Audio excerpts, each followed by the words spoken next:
Usted está gravemente enfermo, en una etapa terminal, y sabe con toda certeza que le quedan pocos días de vida. ¿Qué diría usted a aquel hombre que ha servido al lado suyo en la iglesia por varios años y que luego de su muerte quedará con la responsabilidad de seguir adelante con la obra de Dios? ¿Cuáles serían sus palabras para este compañero de labores en esta circunstancia tan dramática, sabiendo que esa conversación que usted tiene con él en ese momento podría ser la última que ustedes tuvieran? Seguramente dejarían a un lado todas las cosas triviales y sin importancia y se concentrarían en aquellos temas que son relevantes para la vida de la iglesia y para el ministerio futuro de este hombre, de este compañero suyo de labores.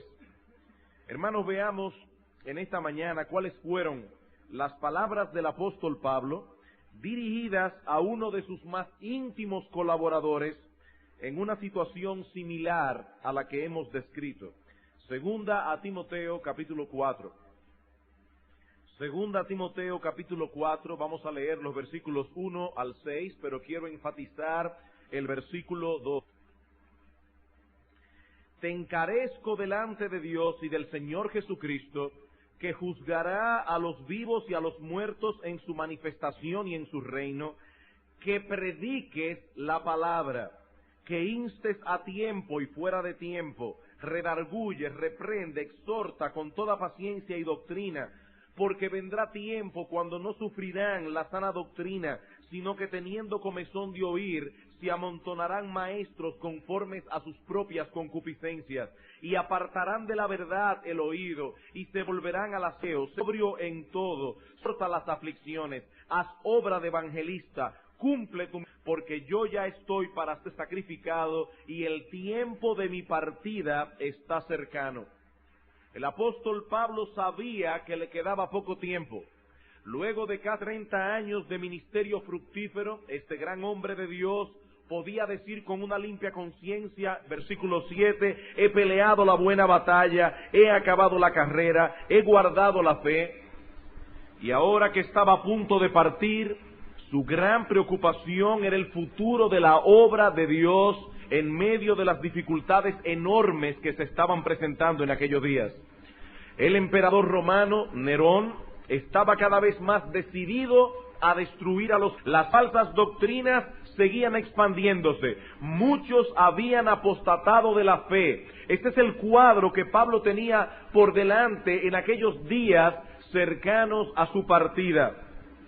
¿Y cuál fue el foco de la exhortación del apóstol a su hijo Timoteo en semejante circunstancia? Timoteo, predica la palabra. Los falsos maestros seguirán de mal en peor. Algunos se apartarán de la fe. Las autoridades civiles usarán su poder para detener el avance del evangelio. Pero tú, hijo mío, Timoteo, debes continuar predicando la palabra. Predica la palabra. Y esta encomienda envuelve al menos 3 cosas. En primer lugar, Timoteo debía predicar la Escritura, en el contexto de segunda por Dios, y útil para enseñar, para redarguir, para corregir en justicia. Es en ese contexto que Pablo dice, Timoteo, predica la palabra. Él no debía predicar únicamente sus textos o pasajes favoritos. Él debía predicar todo el consejo de Dios. Predica toda la Escritura. En segundo lugar, implica predicar solo la Escritura. Noten el versículo 17, a fin de que el hombre de Dios sea perfecto, enteramente preparado para toda buena obra. Timoteo, para hacer la obra no necesitas ir a consultar a los psicólogos, no necesitas otros textos aparte de la palabra. Timoteo, predica la palabra. Toda la Escritura, solo la Escritura. Y en tercer lugar, esta acción implica que Timoteo debía predicar lo que él, luego de un estudio diligente y concienzudo, podía enseñar con limpia conciencia como el verdadero mensaje contenido en la Escritura. Predica la palabra, lo que realmente está allí. No lo que yo quisiera que estuviera allí, lo que está allí. Y lo que vamos a hacer en las 2 sesiones que aún nos restan en estas conferencias es considerar los pasos que debemos dar para llegar de las Escrituras al sermón. Tenemos que predicar la palabra. ¿Cuáles son los pasos que nosotros debemos dar para ir de la Escritura hasta el sermón? Ahora, debo aclarar, hermanos, que la sesión de hoy tendrá un formato distinto a la que hemos venido siguiendo hasta ahora. Más que un sermón sobre la predicación, lo que tendremos hoy es un taller. De ahí que les entregamos los bosquejos y de ahí que yo también espere vuestra contribución en esta mañana. Hermanos, esto no es un sermón sobre la predicación, como lo hemos tenido hasta ahora. Esto es más bien un taller.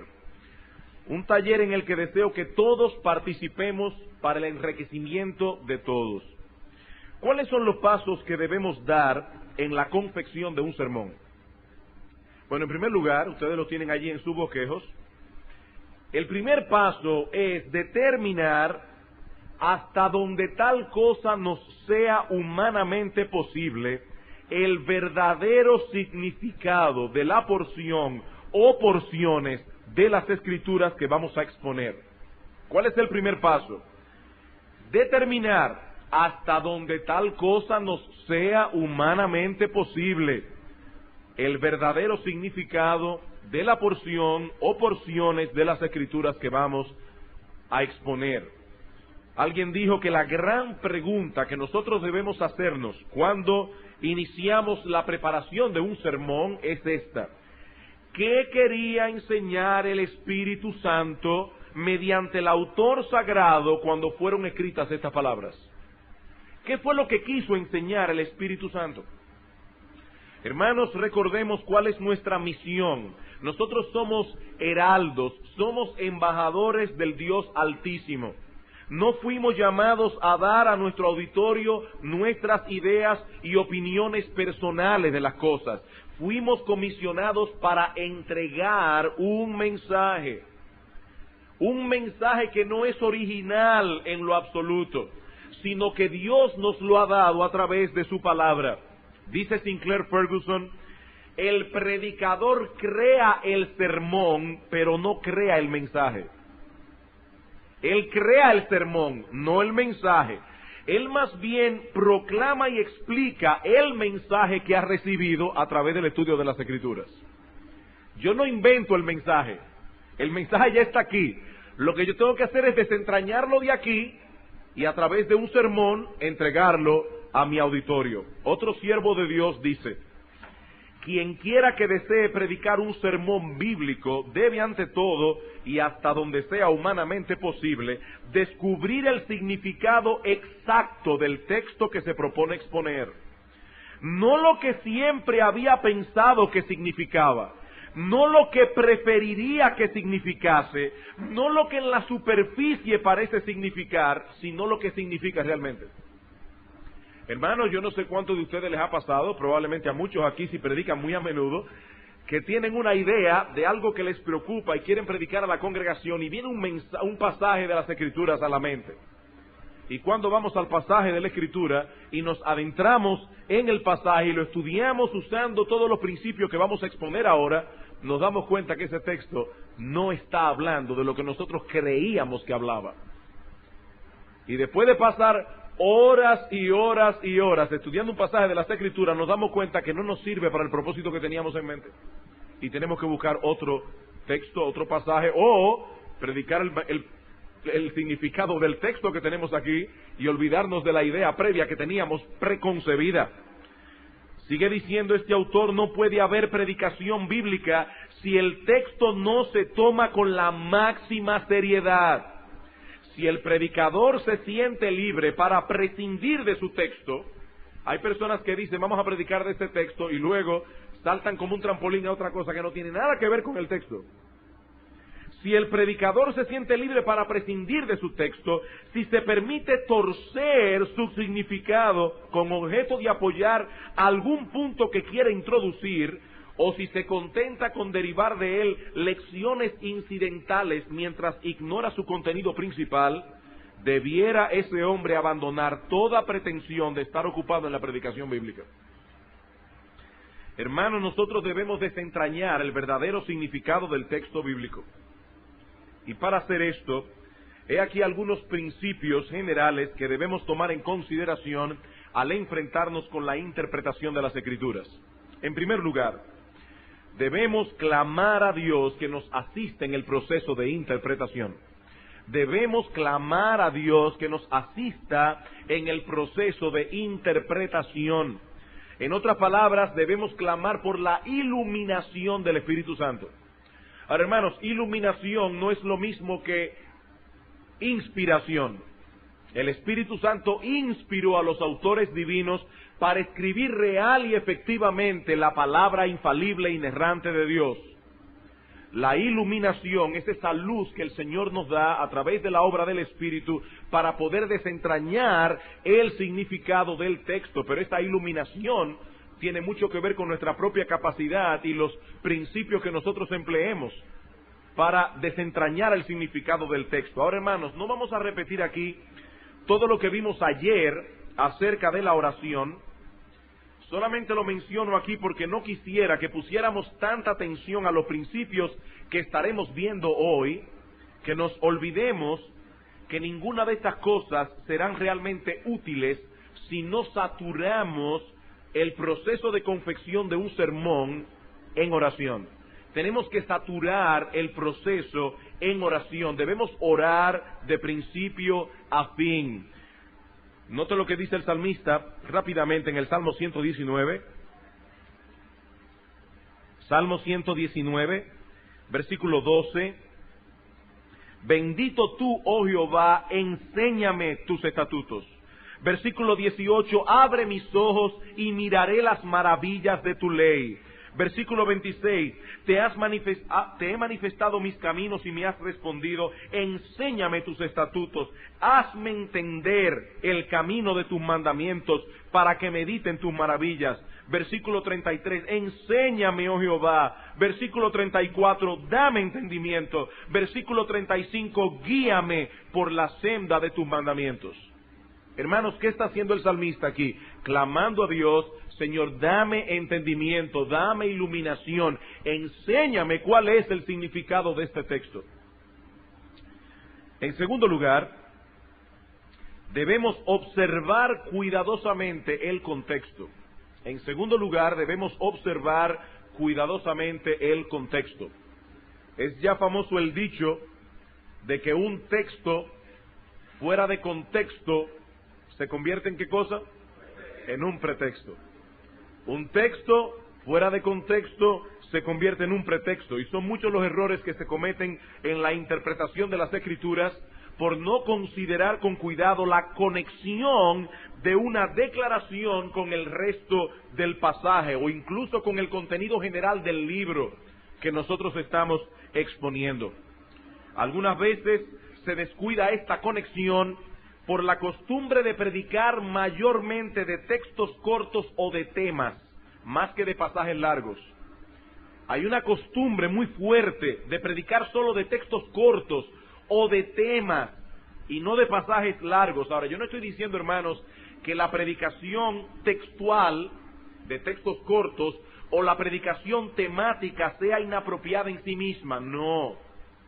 Esto tiene un uso en la enseñanza en la iglesia. Lo que yo quiero señalar es que se corre un grave peligro cuando se expone un texto breve de las Escrituras o cuando se expone un tema basándonos en una serie de textos si no tenemos en cuenta el contexto en que cada uno de ellos se encuentra. De hecho, hermanos, personalmente yo encuentro que es más difícil predicar un sermón temático que expositivo, porque me obliga a estudiar cada texto que voy a usar en su contexto y es más difícil.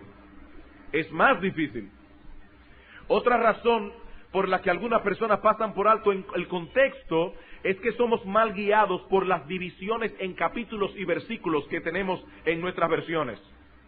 Hermanos, la Biblia, y yo estoy casi seguro que la mayoría aquí o todos conocen esto, la Biblia no fue escrita originalmente en capítulos y versículos.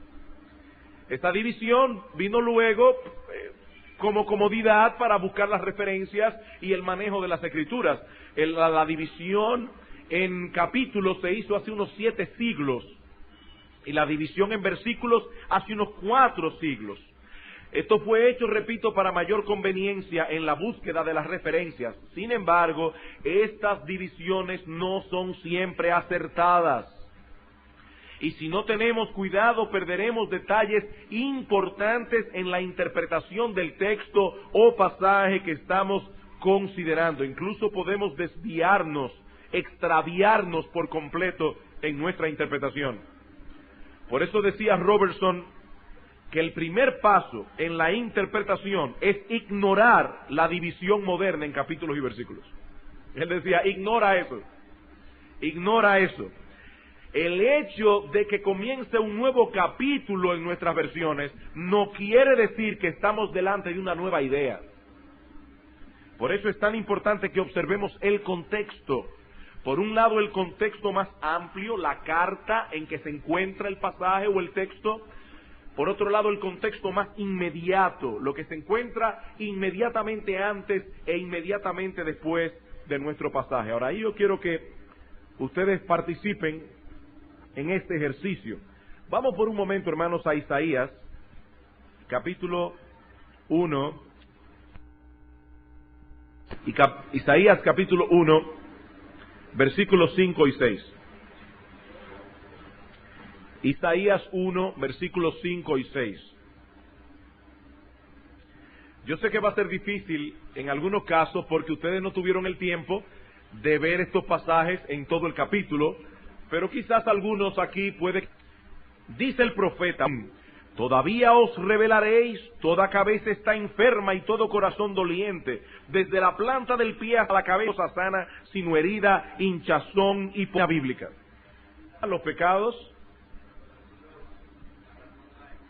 la razón de las enfermedades, quizás una doctrina que algunos han extraído de aquí es la doctrina de la depravación total del hombre. El hombre está totalmente depravado, dice aquí, desde la planta del pie hasta la cabeza no hay en él cosa sana. El hombre está podrido en su pecado. El hombre está dañado en su pecado. La depravación total del hombre, esa depravación que afectó todo el ser del hombre, su intelecto, su voluntad, sus emociones. Ahora, hermanos, es de eso que está hablando Isaías. Es de eso que está hablando Isaías. De la depravación total del hombre. No es de eso. No es de eso que el pasaje está hablando. Hermanos, ¿de qué está hablando Isaías aquí? Vamos a leer el texto, mírenlo ahí en sus asientos. Yo quiero que ustedes me ayuden. ¿De qué está hablando Isaías aquí cuando dice que desde la planta del pie hasta la cabeza? De hecho, aquí hay una clave en el versículo 5. Hermano Rodolfo.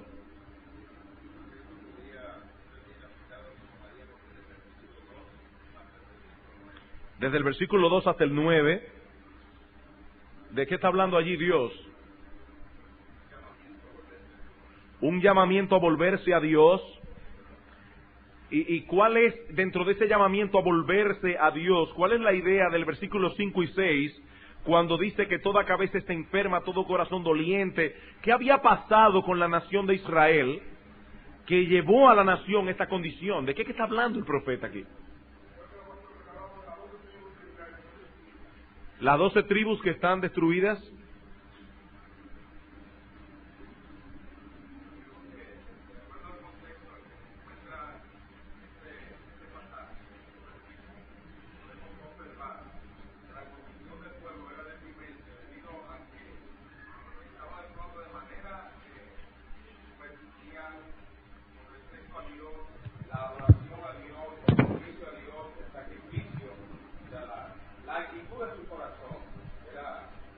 El pueblo estaba actuando en una forma ligera, y cuando nosotros vemos el pasaje nos damos cuenta de que de lo que el autor está hablando aquí es del castigo que esta nación había recibido de parte de Dios por causa de sus pecados. La idea es como la de un hombre que lo han cogido, lo han amarrado y le han caído a azotazos, lo han azotado. Lo han azotado y está desde la cabeza hasta los pies, lleno de llagas. Por eso dice John Brodus que este texto sería excelente para mostrar cómo naciones, comunidades e individuos rehúsan a menudo humillarse por las aflicciones y persisten en la maldad. Ahí sí estaría bien aplicado el texto. Cómo hay personas que reciben el castigo y las consecuencias de sus pecados y todavía persisten en sus pecados. Por eso es que el profeta dice, ¿por qué querréis ser castigados aún? Es que los golpes que les han dado no son suficientes, quieren más. Esta sí sería una aplicación apropiada del pasaje, pero no para hablar de la depravación total del hombre. Este texto en su contexto no habla de eso. Otro pasaje, 1 Corintios capítulo 2, versículo 9. 1 Corintios capítulo 2, versículo 9.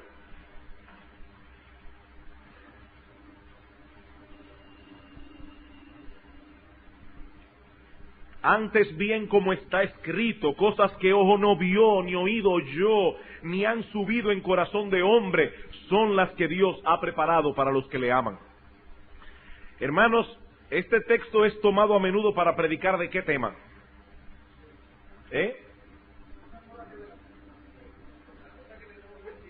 Del cielo, dice ahí, cosas que ojo no vio, y el predicador se emociona y dice, hermano, eso van a ser cosas increíbles. Las cosas que Dios ha preparado para los que le aman. ¡Cuán maravilloso será la vida en el cielo! Ahora, hermanos, ¿está hablando del cielo ese pasaje? ¿De qué está hablando Pablo aquí en 1 Corintios capítulo 2? Si tomamos todo el contexto desde el versículo 1 hasta el final del capítulo 2. ¿De qué está hablando, mi hermano? Del misterio revelado, el Evangelio de Jesucristo. Hermanos, cuando nosotros estudiamos este texto en su contexto, veremos que el apóstol se refiere a la profunda sabiduría del plan de salvación trazado por Dios. La profunda sabiduría del plan de salvación trazado por Dios. ¿Y por qué dice cosas que ojo no vio, ni oído oyó, ni han subido en corazón de hombres?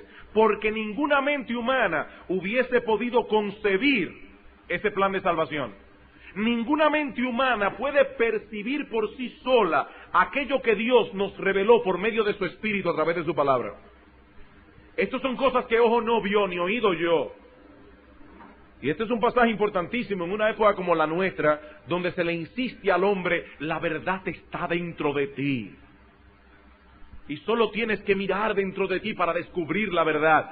No, hermanos, dentro del hombre lo único que hay es pura tiniebla. Tinieblas. La verdad está en Dios y Él tiene que revelarla. Él tiene que revelar. Hermanos, estas son cosas que ojo no vio, ni oído oyó, ni han subido en corazón de hombre. De hecho, hay un pasaje en la epístola a los romanos que podemos considerar como paralelo a 1 Corintios 2:9. ¿Qué pasaje es este? ¿Qué pasaje en la epístola a los romanos? Después que Pablo concluye su exposición del Evangelio en los primeros 11 capítulos de Romanos, Pablo termina diciendo, oh profundidad de las riquezas, de la sabiduría y de la ciencia de Dios. Cuán insondables son sus juicios e inescrutables sus caminos. Porque ¿quién entendió la mente del Señor? ¿O quién fue su consejero? ¿O quién le dio a él primero para que le fuese recompensado? Porque de él, por él y para él son todas las cosas. Hermano, ¿de qué está hablando Pablo allí? ¿Qué son esas todas las cosas que son de él, por él y para él? ¿De qué viene hablando Pablo desde el capítulo 1 de Romanos hasta el capítulo 11? Del Evangelio. Del Evangelio, dice, cuando Pablo contempla el plan de salvación trazado por Dios, Pablo dice, cuán insondables son sus juicios, cuán inescrutables sus caminos. ¿A quién se le hubiese podido, quién hubiese podido concebir un plan de salvación semejante? Nadie. Nadie. Bueno, esas son las cosas que ojo no vio ni oído yo. El contexto. Otro ejemplo más, 1 Corintios 15:19. 1 Corintios 15:19.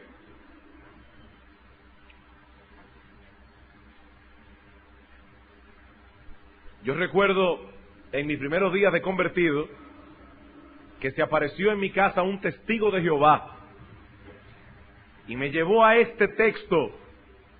Ah, tú crees en Cristo, ¿no?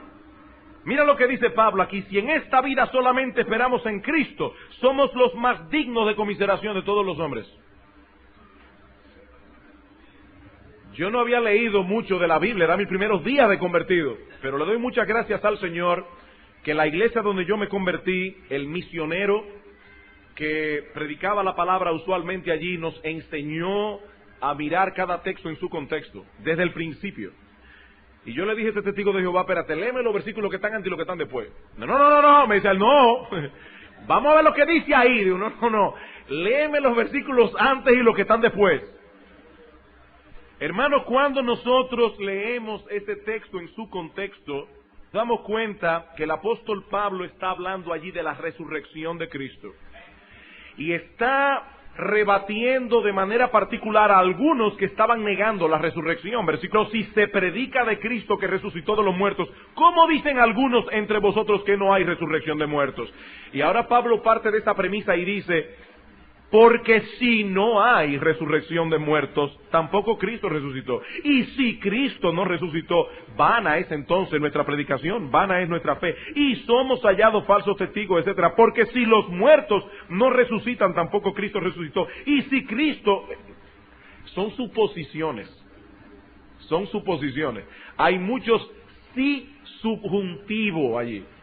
Si Cristo no resucitó, si los muertos no resucitan. Entonces, si en esta vida solamente esperamos en Cristo sin la resurrección, somos dignos de pena. Pero ¿qué dice el versículo 20? Mas ahora Cristo ha resucitado de los muertos. Si Él no resucitó, no hay nada que hacer, pero Él resucitó. Entonces, hermanos, hay que ver cada texto en su contexto. Algunas sugerencias prácticas. Vamos a suponer que usted va a predicar expositivamente de un libro de la Biblia o de un pasaje extenso de la Biblia, el Sermón del Monte, el discurso del aposento alto.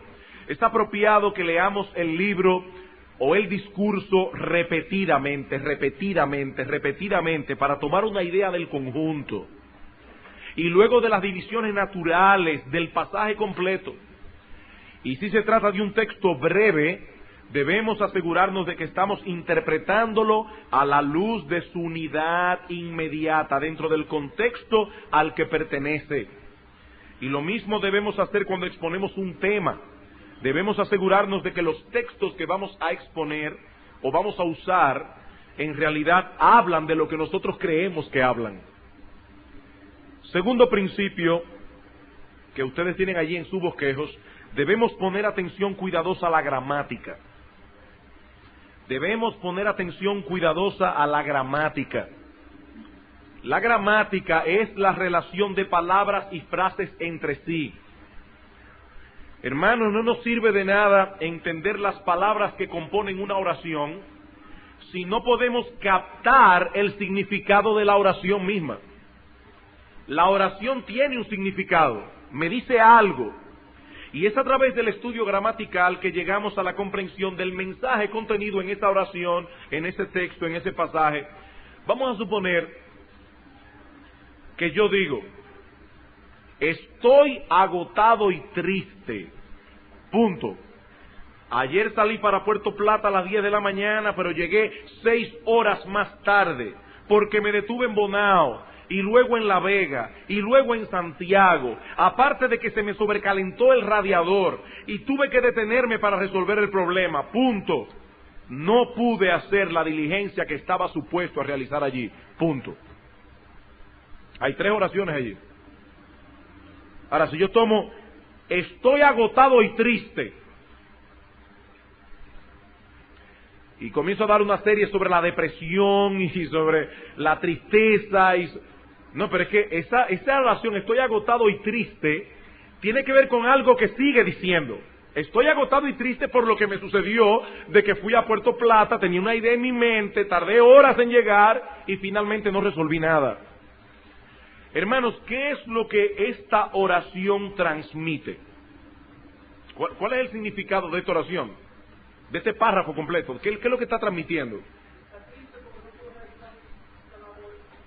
Un sentido de frustración, de cansancio, no pude hacer lo que quería hacer, aparte del tiempo tan grande que me tomó llegar hasta allí. Es un sentido de frustración.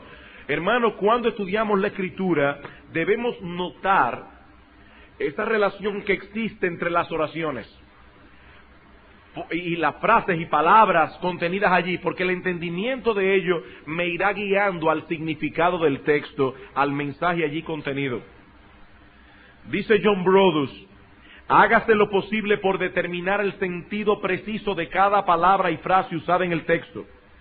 Si hay palabras de especial importancia, examínense con la ayuda de una concordancia otros pasajes en donde se emplea la misma palabra. Conviene consultar diferentes traducciones, pues a menudo textos familiares asumen un sentido nuevo o sugieren nuevos pensamientos cuando los leemos en versiones diferentes. Y consúltense los mejores comentarios accesibles. La gramática. Dice otro autor, debe leerse el texto bíblico una y otra vez, con detenimiento, dando atención a cada frase, cada palabra, de las cuales irán brotando ideas, unas veces lentamente, otras a borbotones. En la tarea de penetrar en las entrañas del texto, puede ser de utilidad bombardear el texto con preguntas. ¿Quién? ¿A quién? ¿Qué? ¿Dónde? ¿Cómo? ¿Por qué? ¿Para qué? ¿Con qué resultados? Etcétera.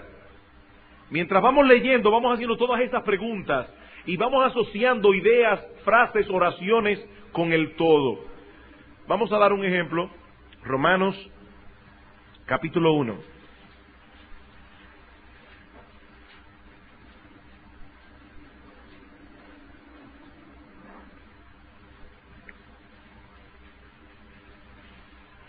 Romanos capítulo 1.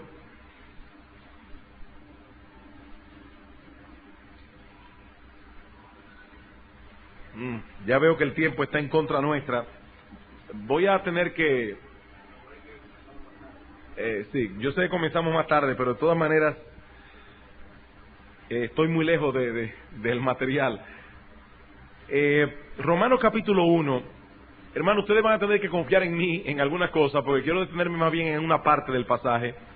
Me hubiera gustado leer desde el versículo 8 hasta el 20 y tantos, pero en Romanos capítulo 1, versículo 8 en adelante, el apóstol Pablo está introduciendo la carta y a sí mismo a una iglesia que no le conoce personalmente. Si ustedes leen con calma luego, en los versículos 8 al 12, Pablo les hace ver a estos hermanos el interés que él tiene por ellos. Él da gracias a Dios por ellos, hay un interés en su corazón por ellos. Luego en el versículo 13, el intento o los intentos que él ha tenido de ir a ellos. Pero no quiero, hermanos, que ignoréis que muchas veces me he propuesto ir a vosotros, pero hasta ahora he sido estorbado, para tener también entre vosotros algún fruto como entre los demás gentiles.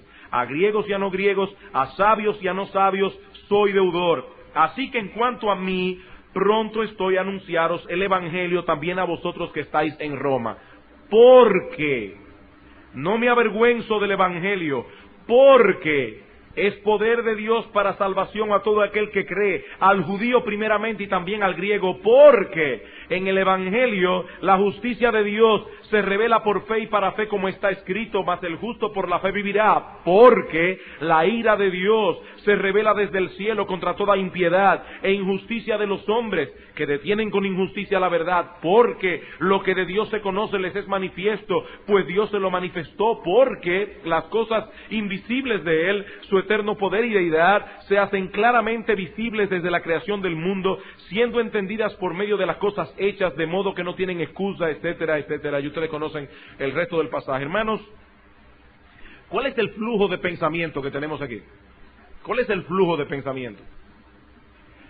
Vamos a suponer que yo quiero predicar en el versículo 16.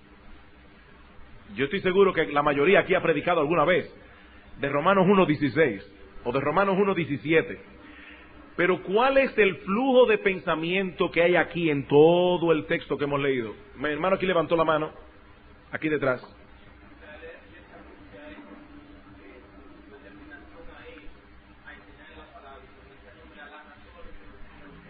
Muy bien, el apóstol Pablo está aquí diciendo yo estoy determinado a ir a vosotros. ¿Para qué? Bueno, porque quiero darme una vueltecita por el Coliseo y... No. Dice Pablo, yo quiero ir a vosotros para predicar el Evangelio. Pablo, ¿y por qué tú quieres predicar el Evangelio que tantos problemas te ha traído en otros lugares? Ahora vas a ir a la capital del imperio a predicarlo. ¿Por qué? Porque no me avergüenzo del Evangelio. Eso es una figura literaria que se conoce como litote. Yo me enorgullezco del Evangelio. ¿Por qué, Pablo? Porque es poder de Dios para salvación. Fíjense la cantidad de porques que hay allí. Yo voy a Roma porque yo no me avergüenzo del Evangelio. ¿Y por qué no te avergüenzas del Evangelio? Porque es poder de Dios para salvación. ¿Y por qué es poder de Dios para salvación? ¿Dónde radica el poder del Evangelio? ¿Cuál sería la respuesta? En el texto. ¿Dónde radica el poder del Evangelio? ¿En que es una norma de vida muy alta, de moral y decencia? ¿Perdón? Sí.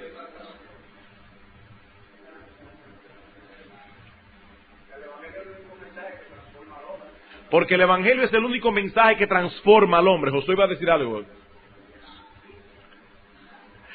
Porque la justicia de Dios se revela en el Evangelio, versículo 17, porque en el Evangelio la justicia de Dios se revela. Más adelante vamos a ver algo más acerca de ese texto, pero por ahora solo quiero que veamos el flujo del Evangelio.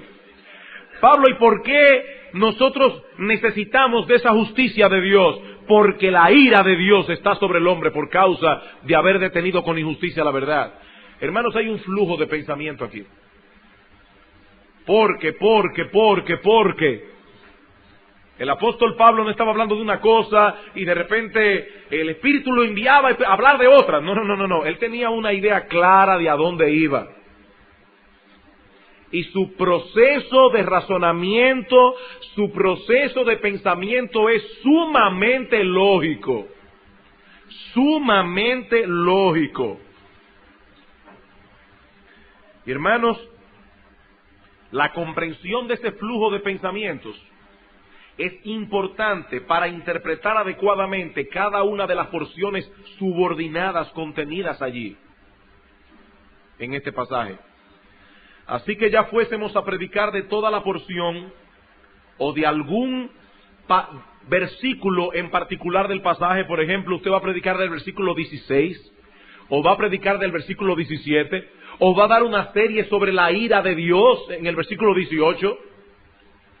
Hermanos, este flujo de pensamiento les será sumamente útil para ver detalles del texto, para ver enseñanzas importantes contenidas en el texto.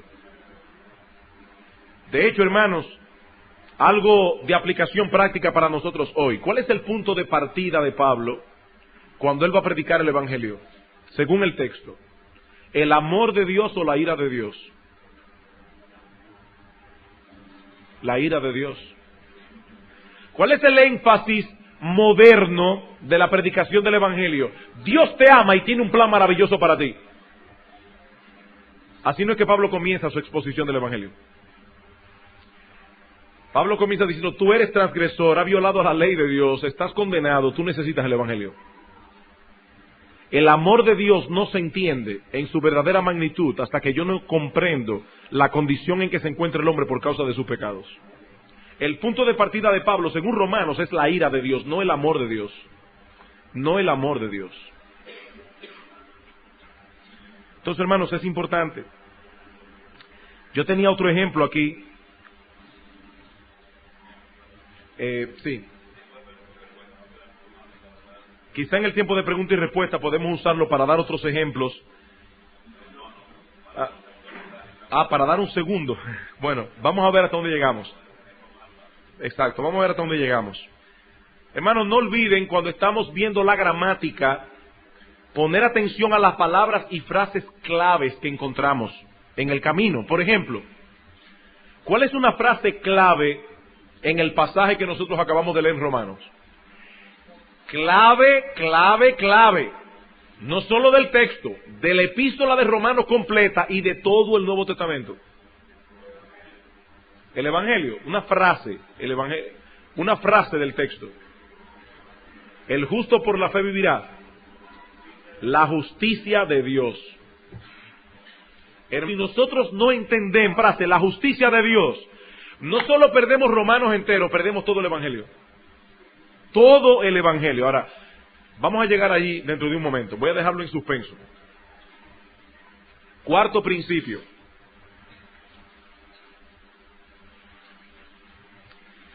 No, déjeme, es que es importante, hermano, déjeme ilustrar esto con otro pasaje. Efesios. Efesios, capítulo 5, versículo 18 al 21. Aquí hay un buen ejemplo de una mala división textual en capítulos y versículos. 5:10, con vino en lo cual hay disolced, llenos del Espíritu Santo, hablando entre vosotros con salmos, con himnos y cánticos espirituales, cantando y alabando al Señor en vuestros corazones, dando siempre gracias por todo al Dios y Padre en el nombre de nuestro Señor Jesucristo, sometiéndonos unos a otros en el temor del Señor. Así como deberíamos leer esa porción completa. El apóstol Pablo está hablando aquí de qué cosa, hermanos.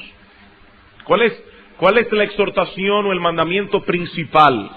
Si estamos buscando la gramática, estamos viendo cuál es el verbo principal, cuál es la exhortación principal, ¿cuál es allí?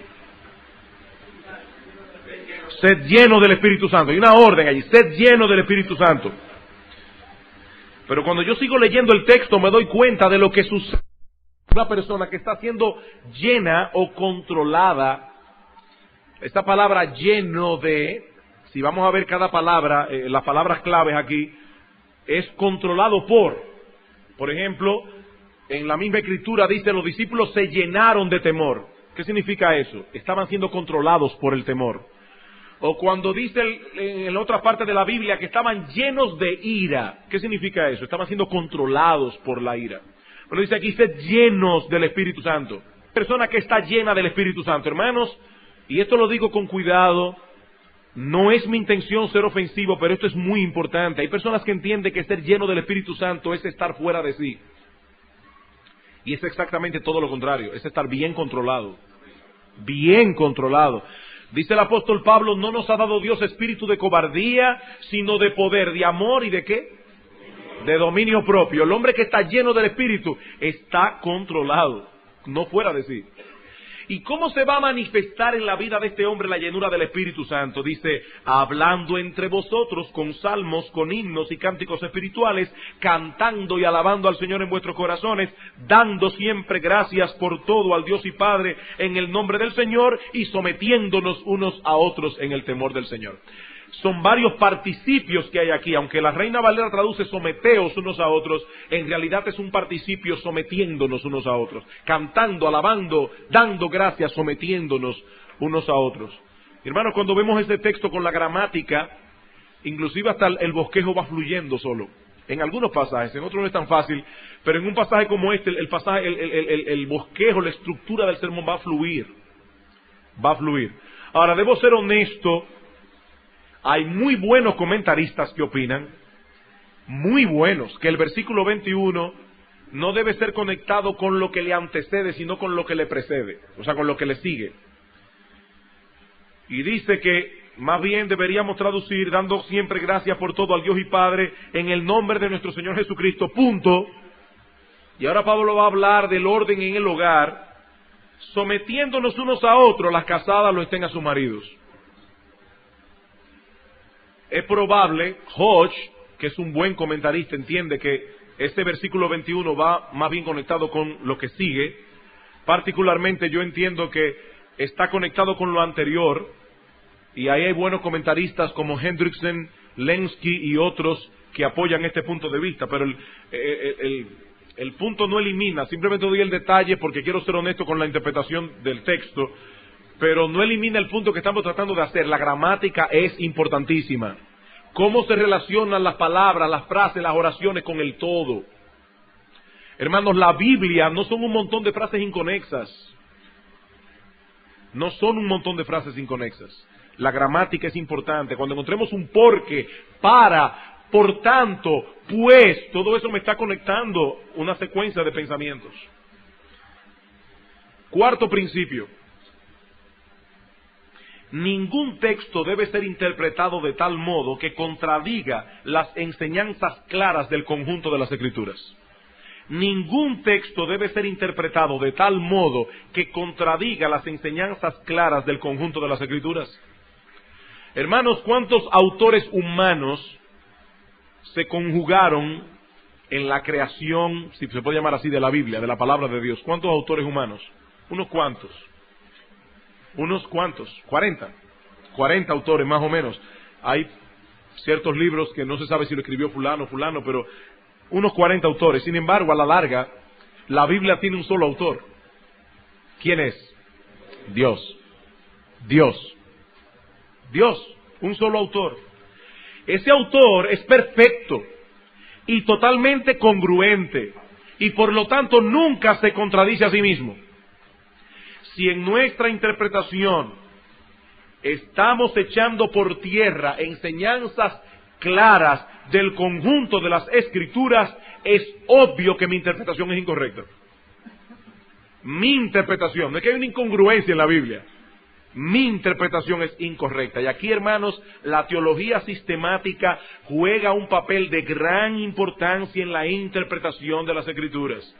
Si conocemos las grandes doctrinas de la Biblia, nos guardaremos de muchos errores en nuestra interpretación. Voy a darles un ejemplo. Juan, capítulo 5. Juan, capítulo 5.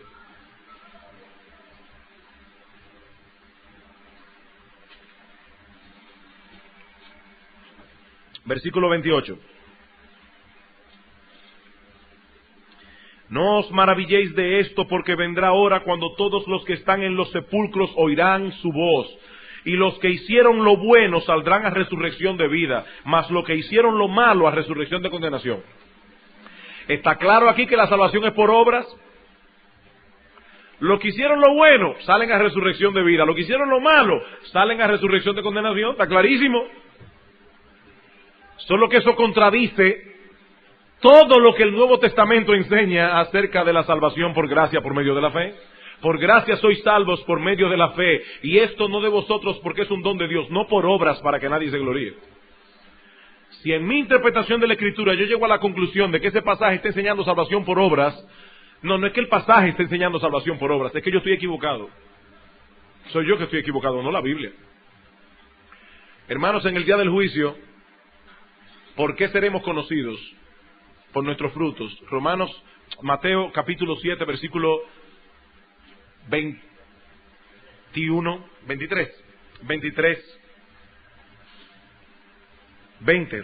Mateo 7, 20, por su fruto los conoceréis. Mateo capítulo 12, versículo 33, por el árbol se conoce el fruto. Mateo capítulo 25, versículo 31 en adelante, dice que el Señor llamará a todas las naciones, y a uno dirá: venid, benditos de mi Padre, heredad del reino, preparado para vosotros ¿desde cuándo? Desde antes de la fundación del mundo. Porque tuve hambre y me diste de comer, tuve sed y me diste de beber. ¿Qué está haciendo el Señor allí? Diciendo: ¿por qué seremos juzgados? Seremos juzgados por las obras, porque nuestra fe se manifiesta en obras. Pero allí no se está enseñando salvación por obras. Ahora seremos juzgados por las obras.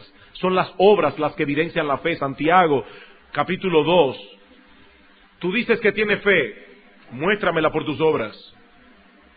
Gálatas, capítulo 5, dice que la fe obra por el amor. La fe se conoce por las obras. Hay un error en vuestro bosquejo, dice de otra vez, es Debemos usar referencias cruzadas en el proceso de interpretación y de verificación. Debemos usar referencias cruzadas. ¿Y eso qué significa? Que debemos interpretar la Escritura con las Escrituras. Debemos interpretar la Escritura con las Escrituras. Volvamos a Romanos capítulo 1, versículo 17.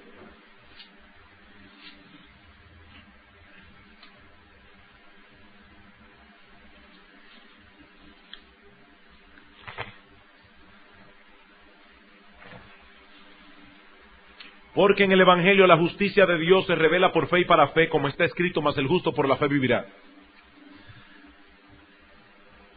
El entendimiento de esa frase, la justicia de Dios, fue lo que llevó a Martín Lutero a romper con la Iglesia Católica Romana. Martín Lutero, cuando leí ese texto, Romanos 1:17, sin entender lo que significaba la justicia de Dios, se sentía aplastado por las Escrituras. Dice Lutero que él llegó a odiar esa frase, la justicia de Dios. ¿Por qué? Porque Lutero estaba entendiendo al principio que esa frase, la justicia de Dios, se refería a ese atributo de justicia que tiene Dios. La justicia de Dios. Ahora, hermanos, es eso lo que revela el Evangelio, la justicia de Dios, el atributo de justicia de Dios.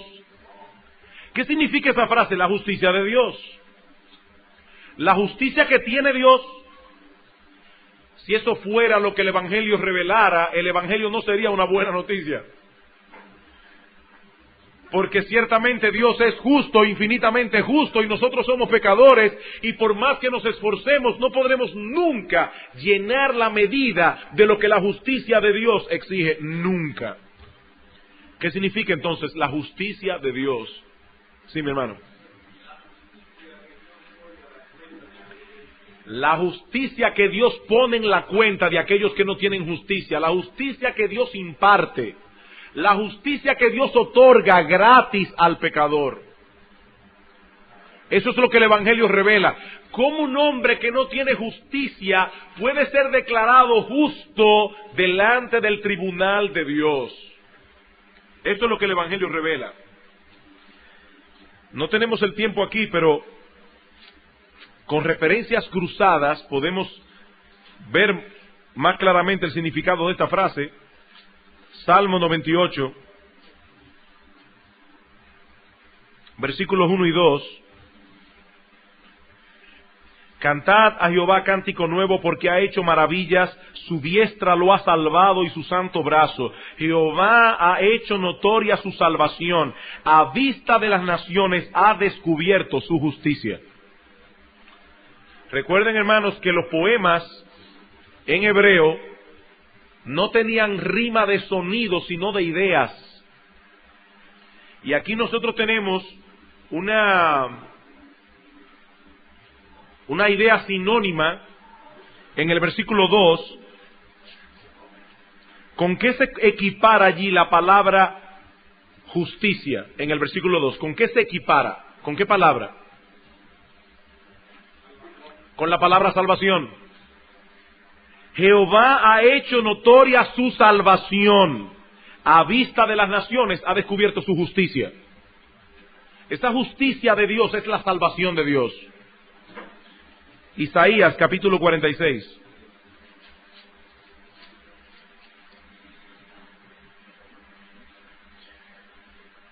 Versículo 13. Haré que se acerque mi justicia, no se alejará, y mi salvación no se detendrá. Y pondré salvación en Sión y mi gloria en Israel. Justicia, salvación. Pueden buscar luego Isaías 51, 5 al 8. Isaías 51, 5 al 8, Isaías 56, 1, Isaías 62, 1, Romanos capítulo 3, versículos 21 al 24, Filipenses capítulo 3, versículos 8 al 9, y ese texto sí lo quiero leer.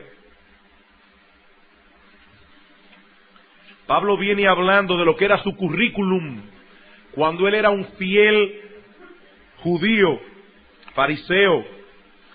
Pero dice ahora en el versículo 7, cuantas cosas eran para mí ganancias, las he estimado como pérdidas, y ciertamente aún estimo todas las cosas como pérdida, por la excelencia del conocimiento de Cristo Jesús mi Señor, por amor del cual lo he perdido todo, y lo tengo por basura para ganar a Cristo, y ser hallado en Él, no teniendo mi propia justicia que es por la ley, sino la que es por la fe de Cristo, la justicia que es de Dios por la fe. Eso es lo que se revela en el Evangelio, la justicia que es de Dios y que se obtiene por medio de la fe. Por eso es que es una buena noticia. Entonces las referencias cruzadas me ayudan a interpretar el texto, me ayudan a traer más ideas a la idea del texto, me ayuda a verificar si la interpretación que yo le he dado es la correcta.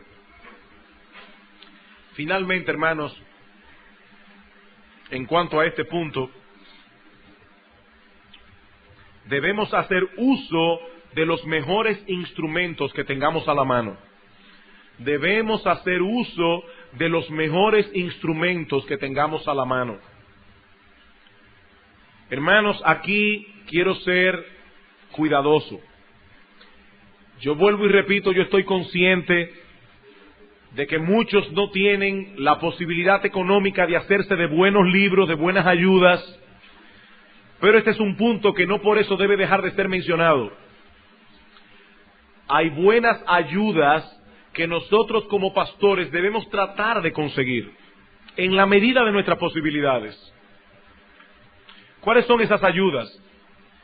Siempre será útil contar con varias versiones en español.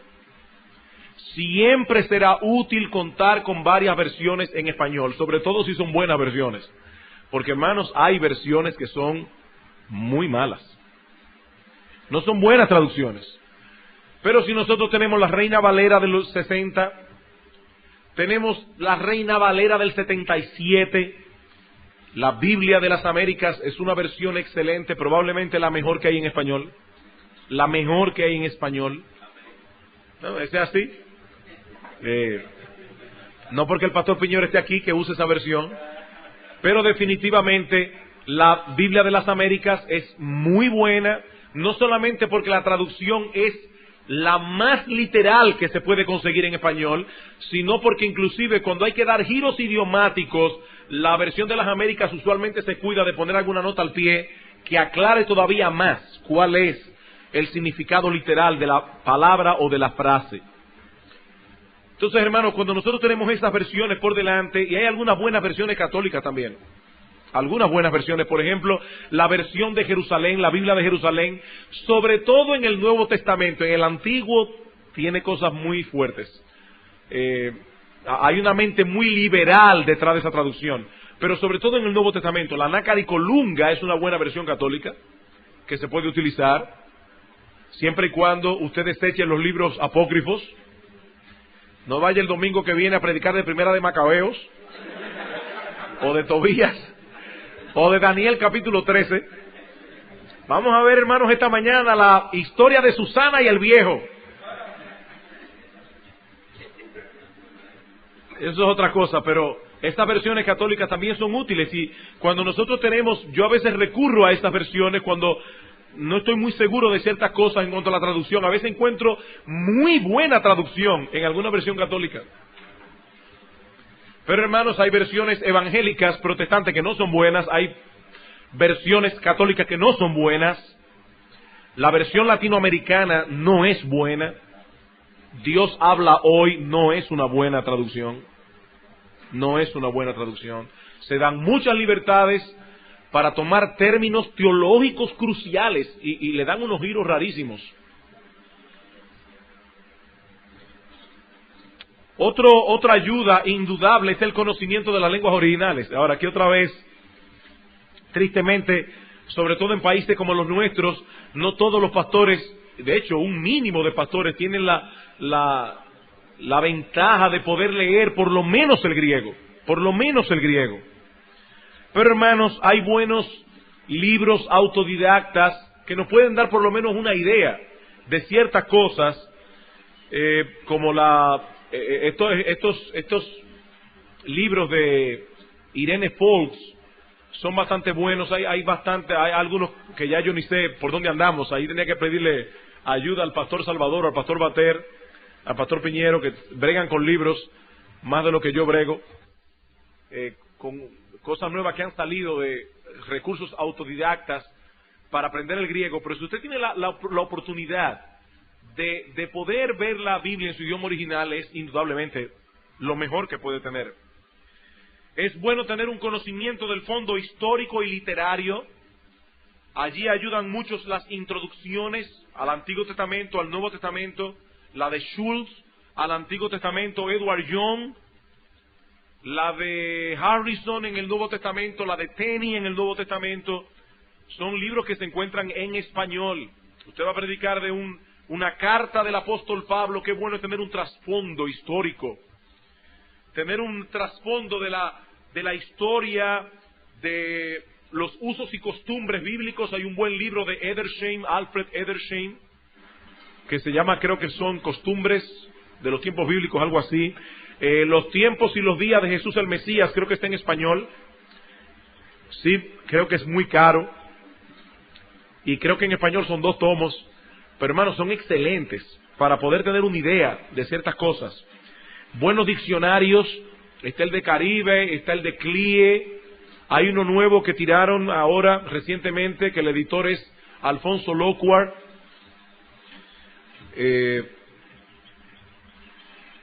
Manuales bíblicos. Son ayudas. Y por supuesto comentarios exegéticos. Yo vuelvo y repito lo que decía en el día de ayer. En el Nuevo Testamento, Hendrickson en español creo que es insuperable. Yo no creo que haya en español, si alguien me puede corregir aquí en esto, creo que en español no hay nada mejor que Hendrickson, en español. Creo que se hizo una edición nueva de Matthew Henry, en español traducido por La Cueva. El problema con ese comentario de La Cueva es que Francisco de La Cueva se tomó libertades en la traducción e introduce comentarios personales dentro del texto, no lo pone como una nota al pie, y usted no sabe si está leyendo La Cueva o está leyendo Matthew Henry. Ahora, tengo entendido, me decía el pastor Eduardo, que la nueva versión, él aclara que es de él y que es de Matthew Henry. Entonces, en ese sentido, yo no lo he visto, pero creo que fue el pastor Eduardo, alguien me dijo eso. Bueno, dice que es ampliada por La Cueva, pero no dice luego en el texto que es de La Cueva y que no. Por lo menos en el que yo tengo de conocimiento no dice nada, y por eso es peligroso.